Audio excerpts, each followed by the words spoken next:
யாசகம் கேட்டு வெறும் கையுடன் குடிலுக்கு திரும்புகிறார். அன்னையே, தந்தை வந்து விட்டார். நாதா, ஏதேனும் பொருள் கொண்டு வந்திருக்கிறீர்களா?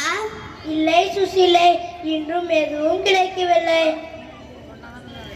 அன்னையே, பசிக்கிறது.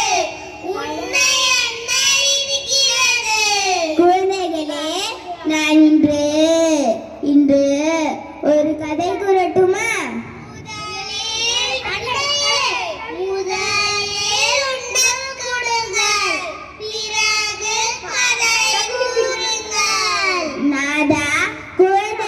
பசியால் துடிக்கிறார்கள்.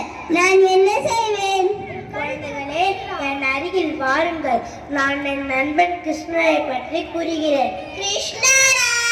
ஆம், நானும் கிருஷ்ணரும் ஒன்றாகவே குருகுலத்தில் படித்தோம், ஒன்றாகவே விளையாடுவோம். கிருஷ்ணர் என்னை விட்டு பிரிந்து இருந்ததே இல்லை.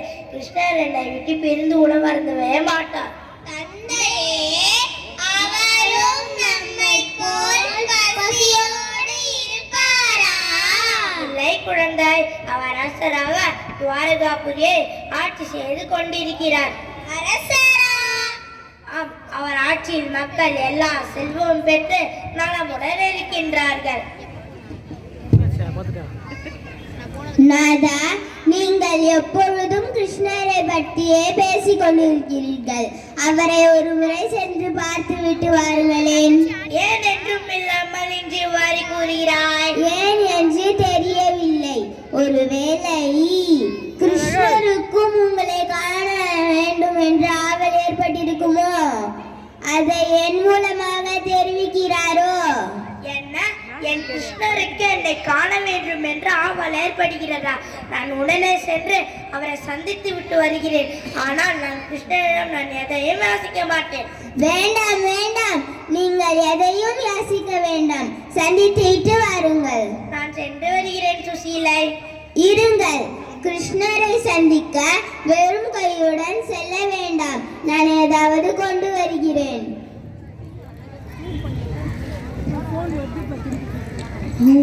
சிறிது நேரத்தில் சுசீலை அக்கம் பக்கத்தில் யாசித்து பெற்று வந்த அரிசியில் அவள் செய்து கிழிந்த துணியில் முடித்து சுதாமாவிடம் கொடுக்கிறார்.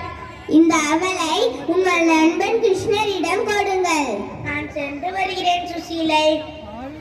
சுதாமா துவாரகாபுரிக்கு கிருஷ்ணரை காண புறப்படுகிறார்.